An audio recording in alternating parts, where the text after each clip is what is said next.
What's up, everybody? The Iceman here on the Iceman's Return YouTube channel. It's a Saturday. We had TNA Lockdown last night. Pretty good show.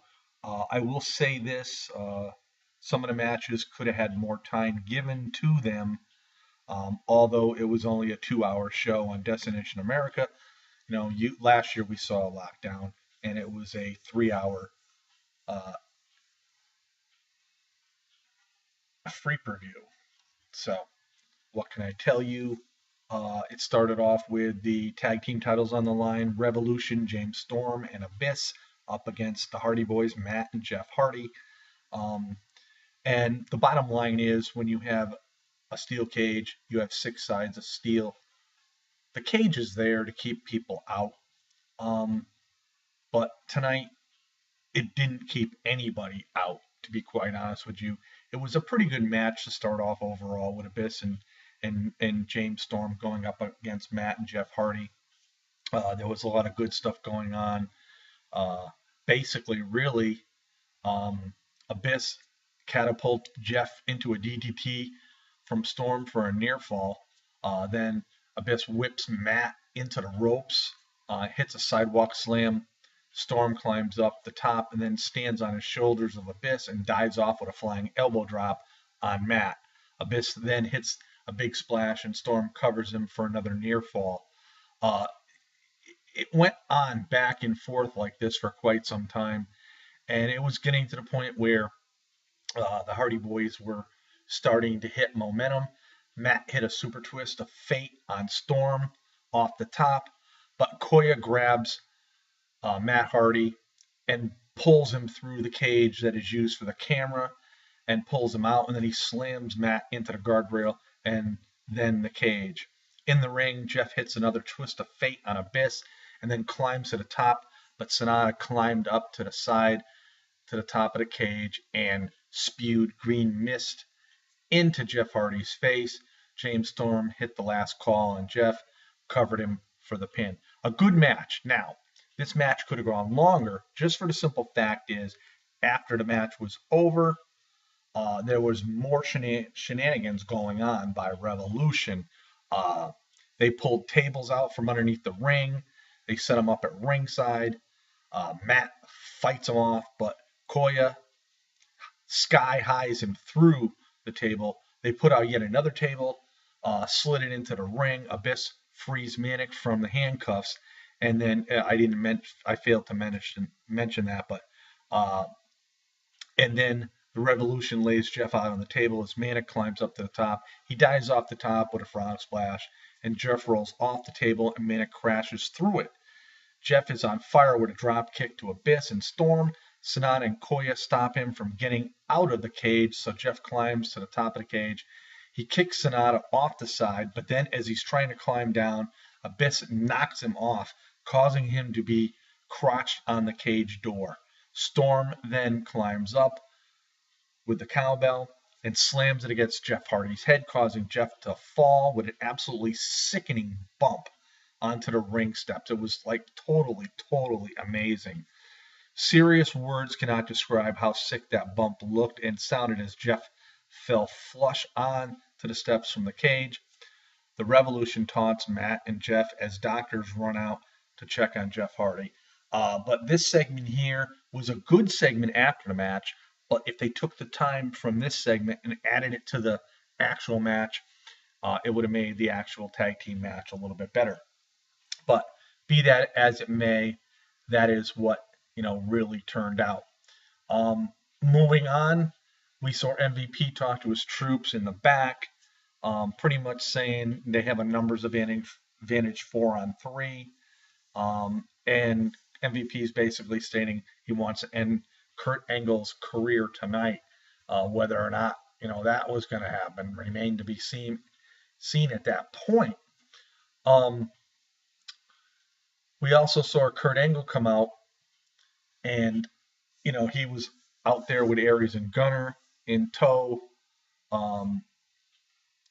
MVP was shooting off the usual garbage and whatnot, and they had a little confrontation.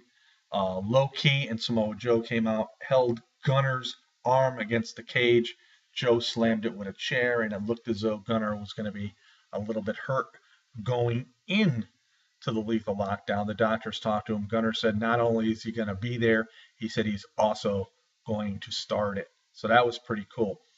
We had next Awesome Kong going up against Havoc. A match I thought would go on a little bit longer, but a pretty good match for two big women. What are two big women going to really do in the ring?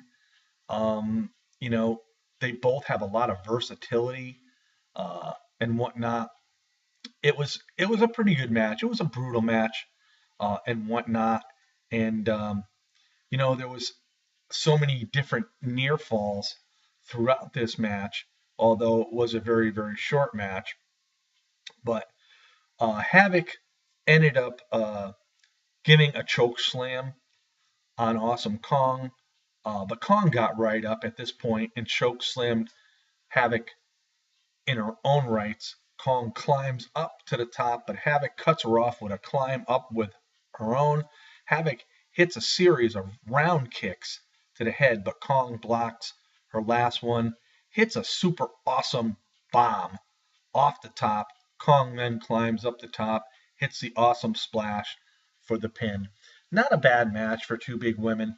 Like I said, I would have expected to see a little bit more time, but we actually really didn't. We did see a story with Velvet Sky whining and crying, saying she apologized to Angelina Love with what happened and whatnot. And you saw the smirking face of Angelina Love, which she really honestly didn't really care. Goodbye, Velvet. So, up next, we had the It Factor Bobby Roode going up against Showtime Eric Young. It's like a redemption match for Bobby Roode after what Eric Young has cost him in the last few weeks. A pretty good match overall. This match went back and forth for quite some time. Bobby Roode split open Eric Young's forehead with some smashes into the side of the cage. A lot went on. There was just a lot of good action back and forth, which we expected to see. It eventually ended when Bobby Roode hit the Roode bomb with Eric Young onto the chair, and he got the 3 count. A pretty good match. I expected a little more out of this match, but again, it was well worth watching. So it was pretty darn good in my eyes, anyway. Then we had Tyrus with EC3 going up against Eric Andrews and Rockstar Spud, a match which is a handicap match. And I'll be quite honest with you, I really thought that Andrews and Spud were going to find a way to really take over. And I thought really they're going to get the win on Tyrus and piss off EC3. There was a point during the match where EC3 was plugging in the shears because he wanted to shave Rockstar Spud's head. Jeremy Borash came out, cut the cord, which, he got chased by EC3.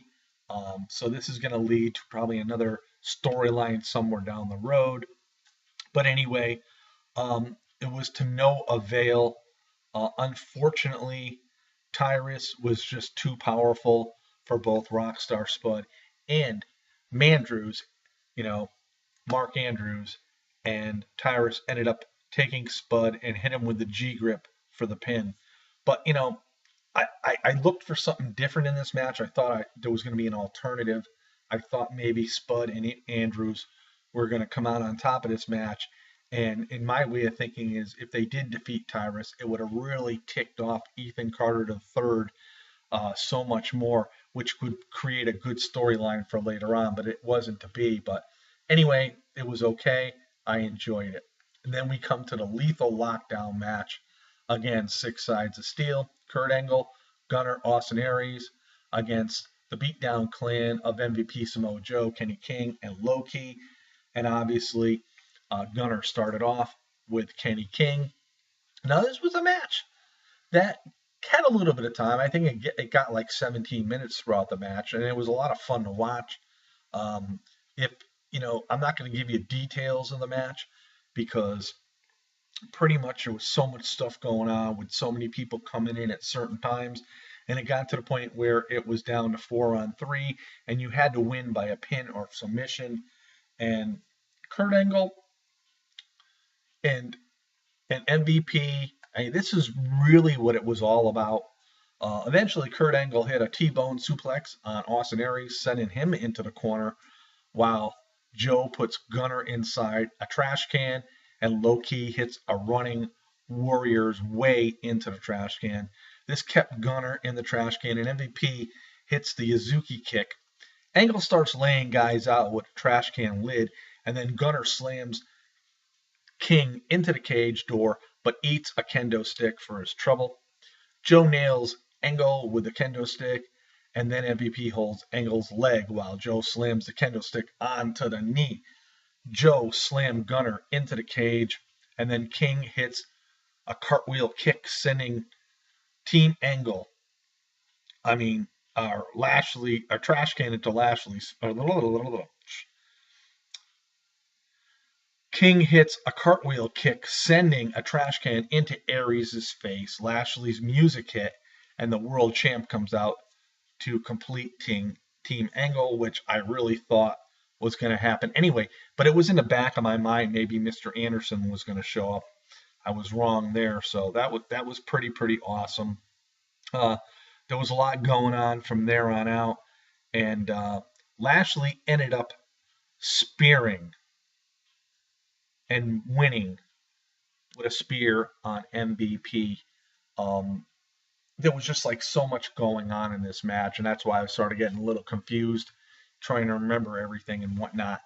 But overall, a pretty good pay-per-view. The thing I don't really care for the matches within the steel cage. The cage is there to keep people out, but they always find a way to get in. Like I said, there was a situation in the Hardy Boyz and Revolution where the camera, the rectangular cutout in the cage was so big, it was big enough to fit a body through, for one thing. And I've never seen them that big before, but it was probably made especially for this match anyway. And then again, it is what it is.